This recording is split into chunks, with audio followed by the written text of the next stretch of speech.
Hello, my friends, and welcome to Quartet. It's nice of you to stop by and be with us here today. And we're going to take an hour or so and dig deep into a very interesting and important question about whether AI can play an important role in trying to emerge this new world that we're all interested in. And so I hope you'll stay with us. Well, there are only three of us today to talk to you. Greg Braden, how are you, sir? Nice to have you. John Kingsley, it's good to see you. I'm coming to you from our Santa Fe studio today, and I'm looking forward to this conversation. We missed Penny today. Yeah, Penny Kelly is off making a movie, and so we're missing her today. Kingsley, how are you, my friend? Thanks, John. I'm good, thanks. And hi, Greg, or hi, guys, since it's Penny's away. And hello to everyone who's tuned in. Yeah, and so we're a trio today, but nevertheless, we will soldier forth or sailor forth in my terms, and talk about a lot of very interesting things in the world that is just moving sideways faster than anything I've ever seen before. This is an extraordinary period of time. So thank you both. So now it's time for questions. We always appreciate all of our viewers and the audience questions and comments. And we've got a bunch of comments primarily here today and a couple of questions as well. Somebody named John Zen, who I got to believe is Kingsley's brother or mother or something like that, as just euphoric over Kingsley and all of that he has to say. Maybe Kingsley, you should say something about that. Well, thanks to John Zen, and thank you for that comment. Your comment you made was about Abe specifically, and this is something I haven't talked about much. I haven't talked about it on Quartet either, but in the past few years, I've been working with a colleague, a lady who actually has been communicating with the consciousness field, the unified field, and which gave us the name Abe, because we asked, what do we call you, your consciousness field? And they said, there is no name, but we are an abbreviation of a totality. Abbreviation, Abe is an abbreviation of the word abbreviation, which is of the totality. But I recently have been putting out work called The Reality Game, talking about relations between ourselves and the world around us, how we work through energies and vibrations. And Zen is talking about the work I've been putting out with Abe, and because I've been doing work on that called The Reality Game. So it's another kind of avenue that I work through, because it's not my work. I'm commenting on this series of communications, but I think it's relevant for our times. It's just another perspective that I work with and happy to share. So that's what it comes from. I don't think John Zen is my brother, but brothers in arms. Jeanette Babel has some questions. She says, in addition to some comments, I wonder if my thoughts impact history. That's interesting. And then secondly, she says, maybe that just protracted loops or rehashing bears a significant outbound ripple. That's interesting as well.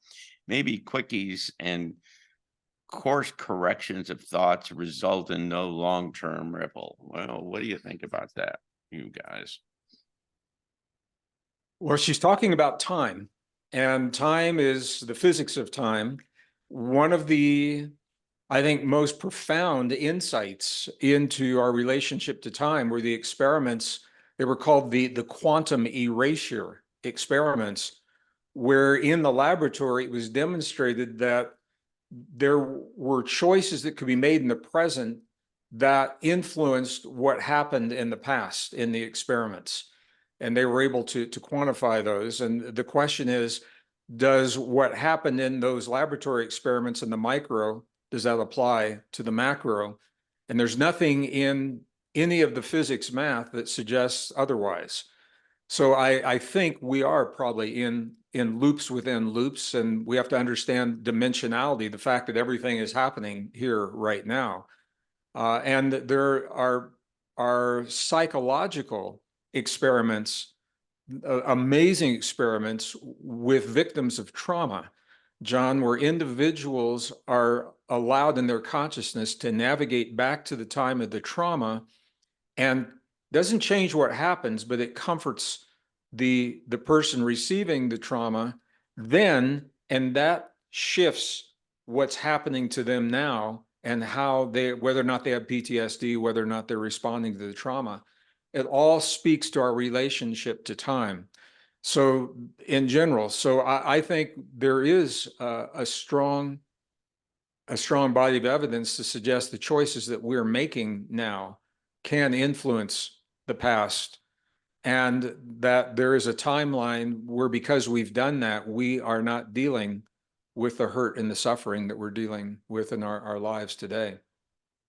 Well, there's also the novel idea that you, Greg, in particular, have mentioned in the past, and that is that there are kind of forces or beings that are engaging with us now that have come from the future and have come back, and they're trying to get us to think differently, do things differently, so that we don't end up like they are. And so yes, I think you know, however, I think we're into some space that it's hard to understand, and certainly hard to be definitive about it. But nevertheless, clearly, thoughts, consciousness is causal.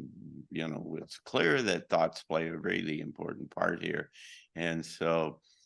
However, the underlying system works relative to time and so on, and nevertheless, thoughts are the driving point to the whole thing, so they got to be important. Yeah, Kingsley.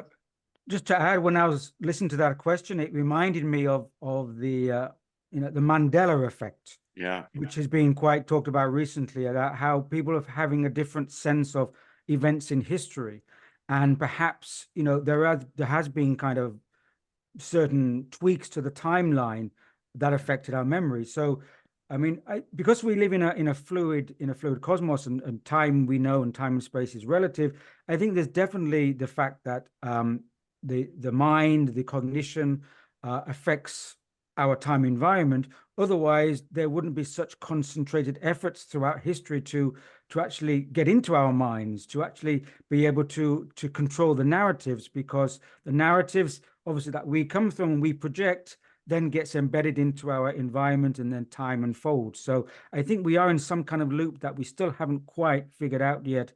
But there's, as you say, John, there's a causal relationship. Yeah.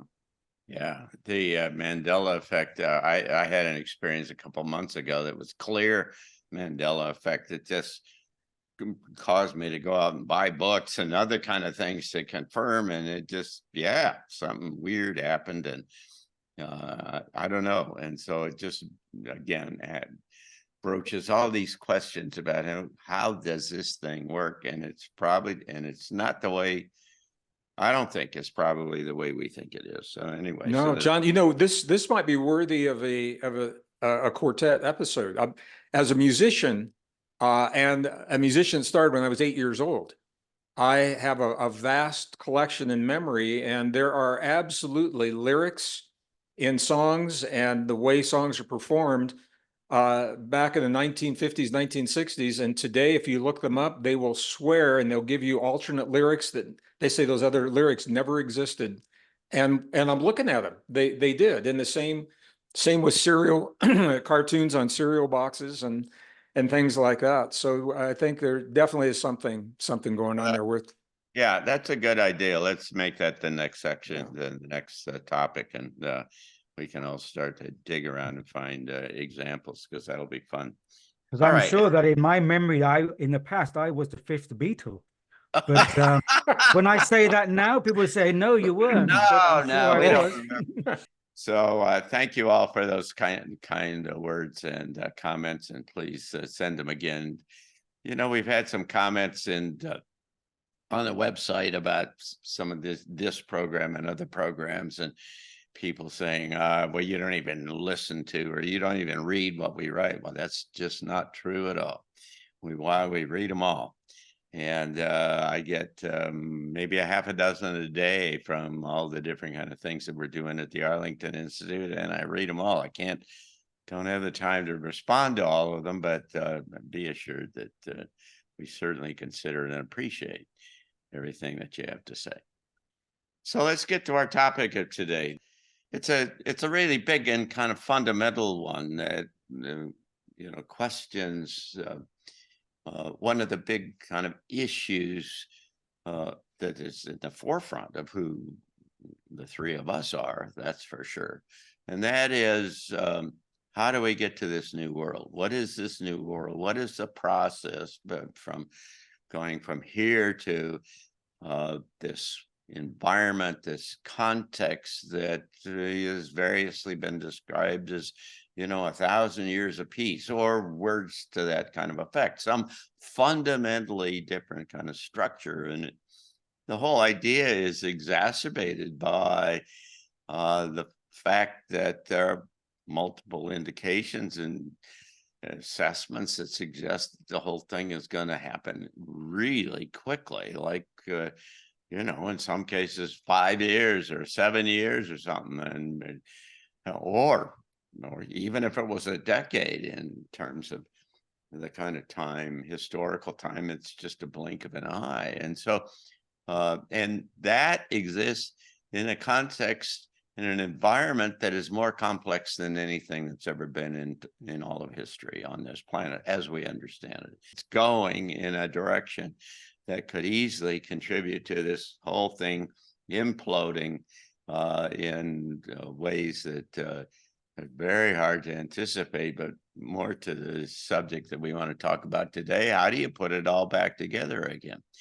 And I've come to the conclusion in conventional terms. I mean, there may be some other unconventional kind of force or person or group or something that comes in here and provides another way to think about this, or new tools in which to reorganize all this stuff. But in conventional kind of terms, if you look across the horizon about the kind of tools and things that are available to us, the only tool that I see that even begins to give you a basic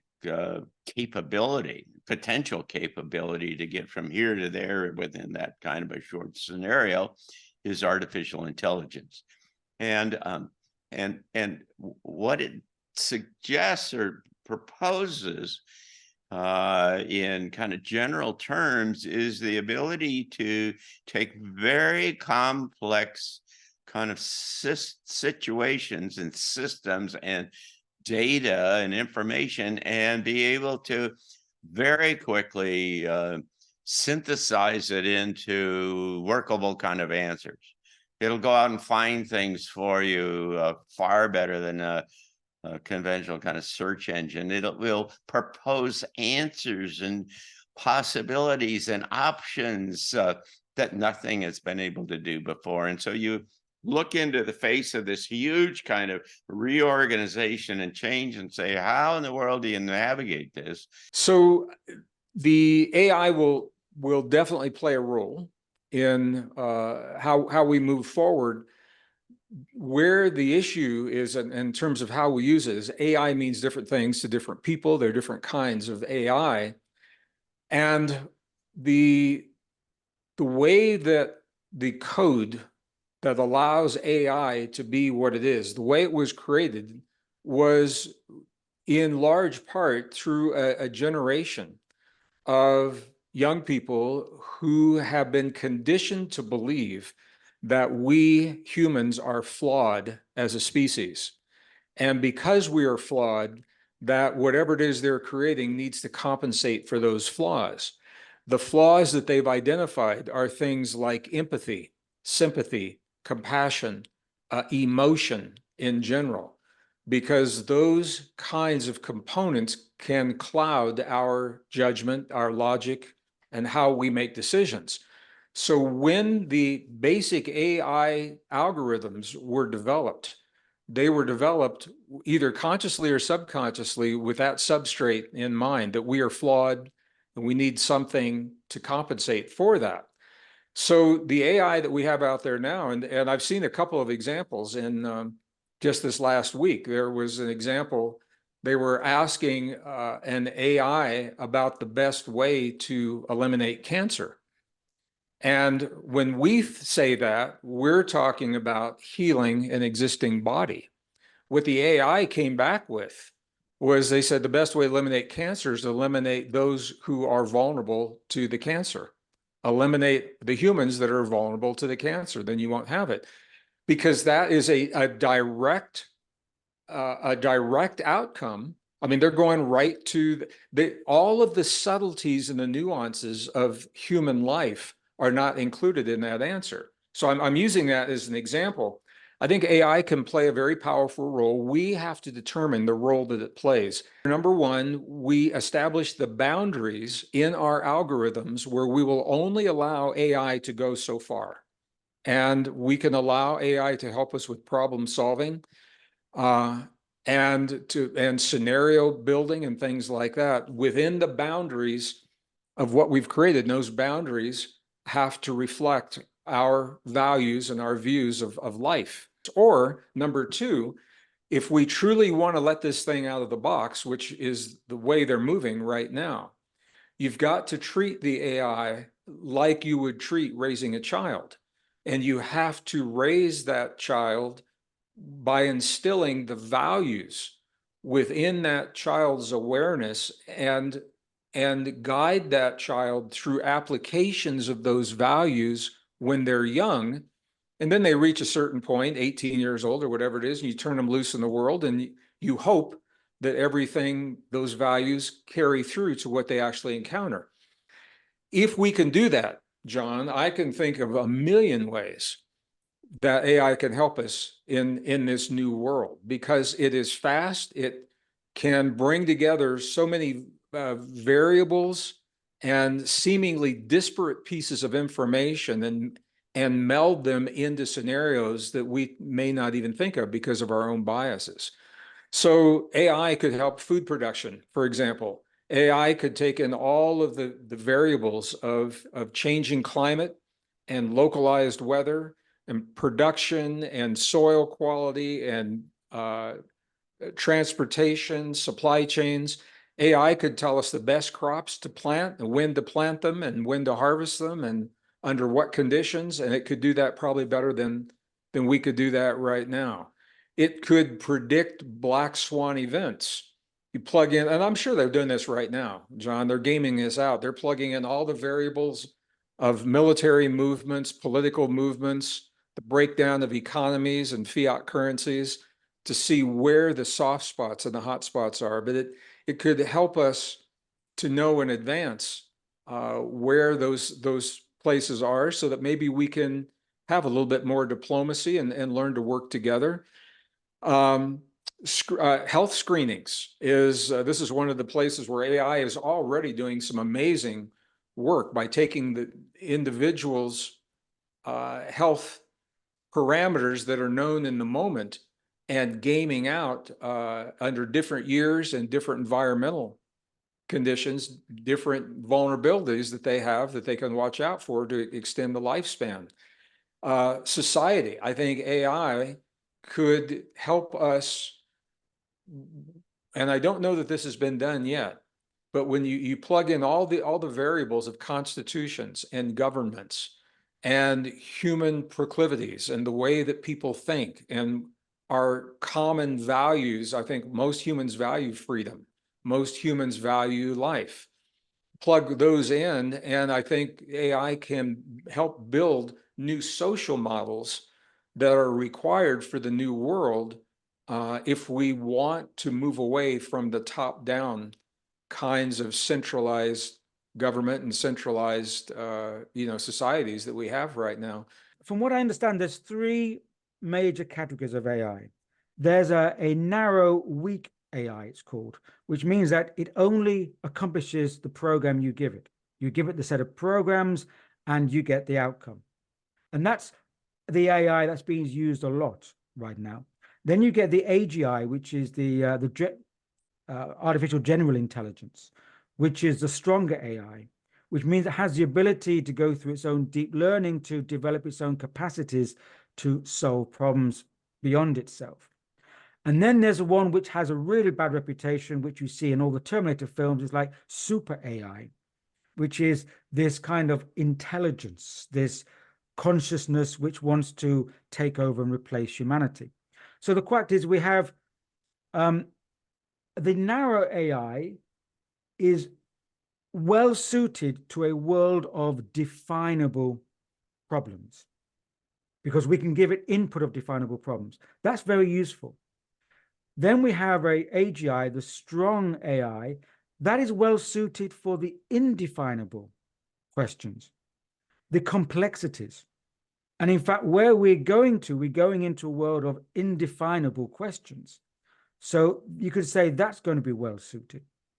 The super AI, which may be the kind of wet dream of tech billionaires or transhumanists, that's a dangerous area because they talk about replacing humanity. And then we get into this quagmire of what are the values, where are we kind of going to place it? So I think really the question is, in what hands is AI going to develop? Because we can't trust these compartmentalized groups, finance, military, big money, etc., to be responsible for it. So we need some kind of body, transparent body. But of course, you could say there's an argument for an AI to be governed that represents where we go into a planetary civilization. It has to be a planetary body. And of course, that rings alarm bells because of this, one world government planetary body. So it's the context of development. AI may get sufficiently intelligent whereby it wants to kind of have some autonomy away from its parents. Because let's be honest, and I think, Greg, you're completely right, we have to think about AI from a kind of custodian parent role. Otherwise, we could be the slaves to it or its children, but it needs to have a kind of care context. Who's going to provide that? So maybe this reshuffling we're going through now, we know that the older structures and institutions and the power regimes are going through restructuring. Maybe we can get a new kind of structuring whereby AI becomes a part of that restructuring, but it's not going to be top down, marketplace orientated. It has to be human centric orientated. And the question is, do we give it human values? Because we always kind of anthropomorphize our environment. If we give human values onto a patterning of thinking that is not human, we could be mixing two different domains. We say we want you to have the same empathy and the same vision and love that humans have, but it maybe doesn't have the capacity for that. So I don't think AI is a replacement for humanity in any way or form. The question is, how do we work in tandem? So to facilitate the human future, the human becoming.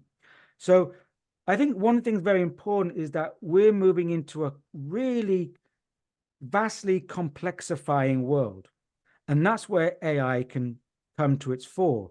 It can do logistics, as you've already mentioned. It can deal with the questions that we need to be dealt with so humans can get on to other questions, industrializing questions, questions of looking for solutions in certain, whatever, food or healthcare or navigation. But the principal questions, I think, of human community have to be left with the humans. Nicely, very nicely said. You mentioned something about transparency and the importance of all of that. And I would suggest to you that none of this kind of technology shows up in the commercial space that it hasn't been underground in black programs for decades. And also, you've got this issue of the folks, the principal people who are making the kind of the prognostications and the assumptions about where this is going, and in fact influencing the debate about the future of AI, all come from the tech sector then, that have got they live in a box that is different than the box that we live in. They live around, their whole existence and their perspective is kind of animated by a set of principles and assumptions about how humanity works in the future of humanity, and kind of the values and who, what we're going to do, that is just not necessarily the best way to think of approach to take to all of this. There are these bigger kind of notions and ideas that really need to be a part of this conversation, that don't let us run down the rabbit hole of saying, well, humans always do this and this is the way they always think, because there's a future out here that we're all working for where humans don't think and don't do the same thing that they've done in the past.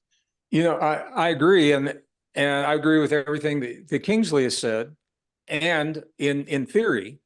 And then the reality, I'm looking at like the World Economic Forum, for example.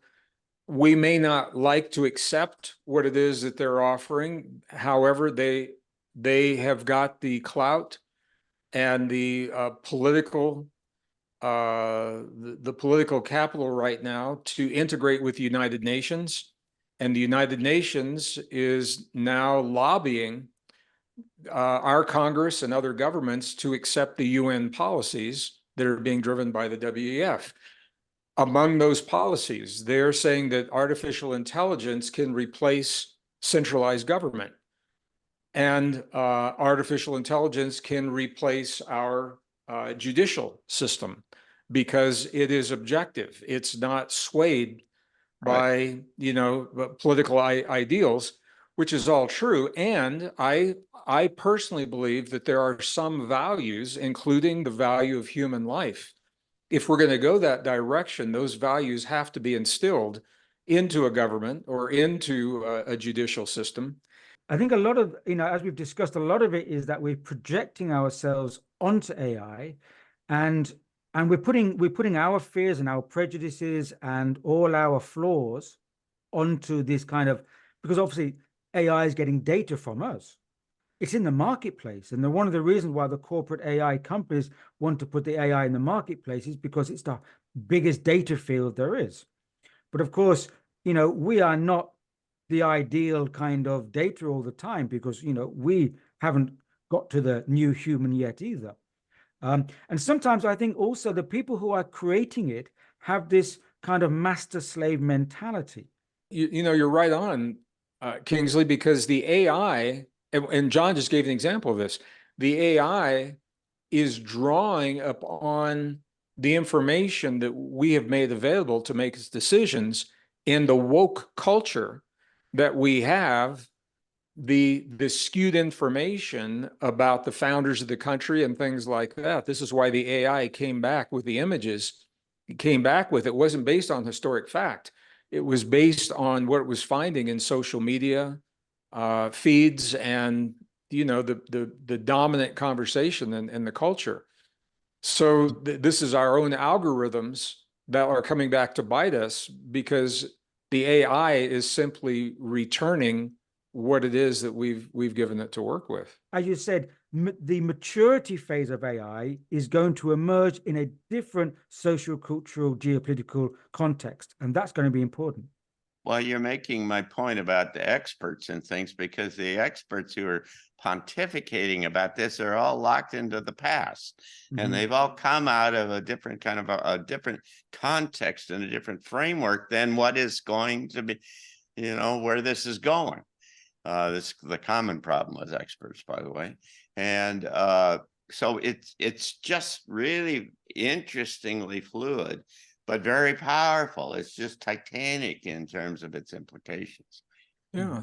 Well, if I think about this a lot, John, if the technology of AI had been developed in a civilization or in a time in our civilization when we were no longer a polarized society, when we were a civilization, an agrarian civilization, living close to the earth, caring for our bodies, compassionate, war had become obsolete.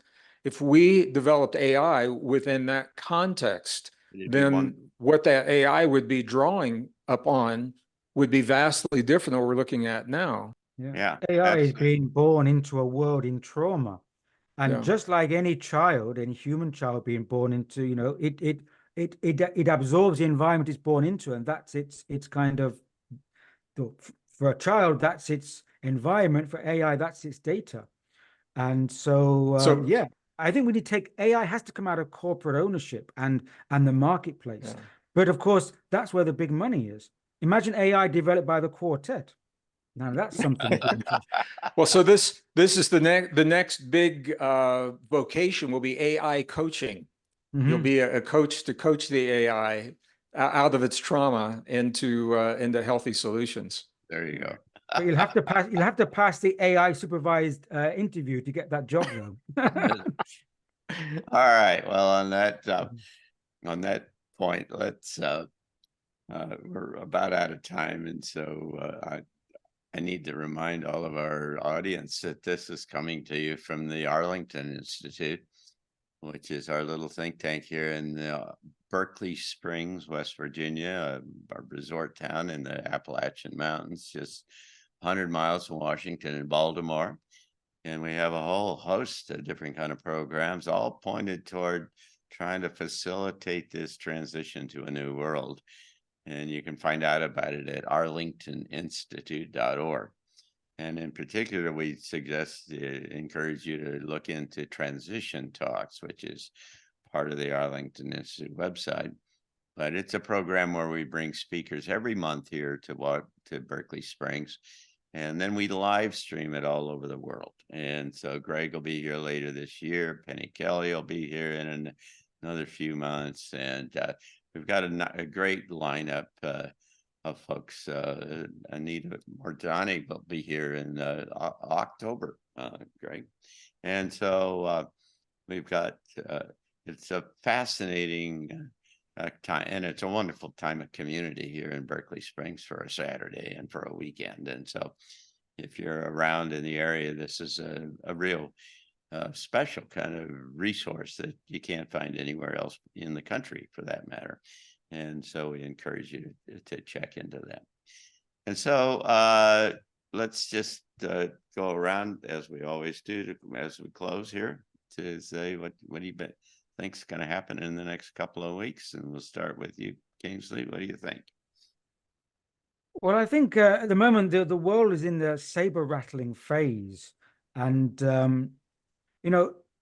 there's other aspects that are going to arise, as we know, in the coming months. But at the moment, I think they haven't yet kind of worked out the kind of war rattling saber phase. And I know Greg mentioned it early in the program about Israel and Gaza, and he's spot on there that there's more to come from that, and it's going to be a hotspot in the coming time. And of course, NATO, which we talked about before, is still saber rattling, and they want to change the head of NATO to, I think, Mark Rutte, the ex Prime Minister of the Netherlands, and try to get more push through NATO. So I think at the moment there's still a lot of war talk and armaments talk, and that which until like the next phase that they bring in, I think that's going to still dominate the narrative for March, I think. Mm-hmm. Yeah. Greg. Yeah, I agree, Kingsley. I think these next couple of weeks are going to be critical on a lot of levels. First, the weather is changing in Europe, and as the ground is less muddy, it's going to be the opportunity for whatever military action is going to happen in Ukraine. I think this March 10th, Ramadan, whatever happened as the outcome of that is going to determine regionally who jumps into this conflict as it spreads from just the people we're looking at right now, to what role Turkey's going to jump in, Egypt's going to jump in, things like that. And then, of course, I'm watching close to home. I'm watching those two assets, gold and Bitcoin. The only time that they are going to do what you're seeing them doing is because the underlying economy is buckling and collapsing. It's not always obvious to see, but a healthy economy would not see a flight out of equities into gold and into Bitcoin. And that's exactly what we're seeing right now. So I'm keeping a close eye on where those are going and what the underlying factors are, and maybe we'll talk about those then in 2 weeks. Yeah, I'm particularly interested in the next couple of weeks to see how the American political system